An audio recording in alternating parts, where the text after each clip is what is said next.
बूढ़े गिद्ध की सीख। प्रेरणादायक हिंदी कहानी।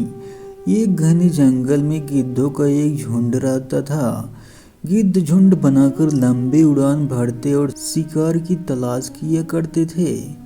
एक बार गिद्ध का झुंड उड़ते उड़ते एक ऐसे टापू पर पहुंच गया जहां पर बहुत ज्यादा मछली और मेंढक थे। इस टापू पर गिद्धों को रहने के लिए सारी सुविधाएं मौजूद थी। अब तो सारे गिद्ध बड़े खुश हुए। मजे से वो उसी टापू पर रहने लगे। अब ना ही रोज शिकार करने की तलाश में जाना पड़ता और ना ही कुछ मेहनत करनी पड़ती। दिन रात गिद्ध बिना कोई काम किए मौज करते आलस में पड़े रहते थे। उस झुंड में एक बूढ़ा भी था। बूढ़े गिद्ध को अपने साथियों की ऐसी दशा देखकर बहुत चिंता हुआ। वो गिद्धों को चेतावनी देते हुए बोला, मित्रों, हम गिद्धों को ऊंची उड़ान और अचूक निशाने को उत्तम शिकार के रूप में जाना पड़ जाता है, लेकिन इस टापू पर आकर सभी गिद्धों को आराम करने की आदत हो गई है और कुछ तो कई दिन से उड़े ही नहीं हैं।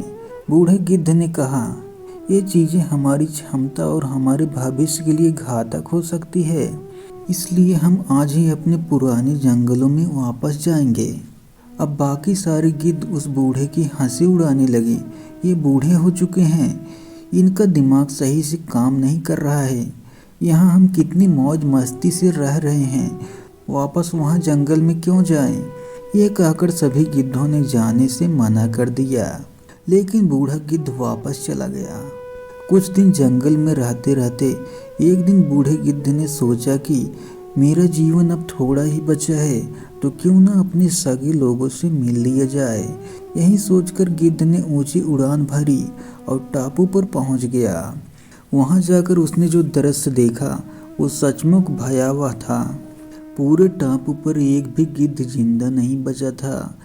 चारों तरफ गिद्ध की लाश ही पड़ी थी। अचानक बूढ़े गिद्ध की नज़र एक घायल गिद्ध पर पड़ी। उसने बताया कि यहाँ कुछ दिन पहले चीतों का एक झुंड आया था। जब चीतों ने हम पर हमला किया तो हम लोगों ने उड़ना चाहा, लेकिन हम ऊंचा नहीं उड़ पाए और ना ही हमारे पंखों में इतना ताकत थी कि हम उनका मुकाबला कर पाते। चीतों ने एक एक कर सारे गिद्ध को ख़त्म कर दिया। बूढ़ा गिद्ध दुखी होता हुआ वापस जंगल की ओर उड़ चला। इस कहानी से क्या सबक मिलता है? अगर हम अपनी शक्ति और अधिकारों की रक्षा नहीं करते तो धीरे धीरे हम उसे गंवा देते हैं। आरामदायक जिंदगी जीते जीते हम ये भूल जाते हैं कि हमें जो मिला है वो बहुत ही त्याग और मेहनत से मिला है, और अगर हम उसका सम्मान और रक्षा नहीं करेंगे तो अंत में पछताएंगे। आज की कहानी बस इतना ही। अगर वीडियो पसंद आया है तो वीडियो को लाइक करें और चैनल पर अगर नए हैं तो चैनल को सब्सक्राइब करें और नोटिफिकेशन बेल को ऑन कर दें ताकि हमारी फ्यूचर वीडियो का नोटिफिकेशन सबसे पहले आप तक पहुँचे।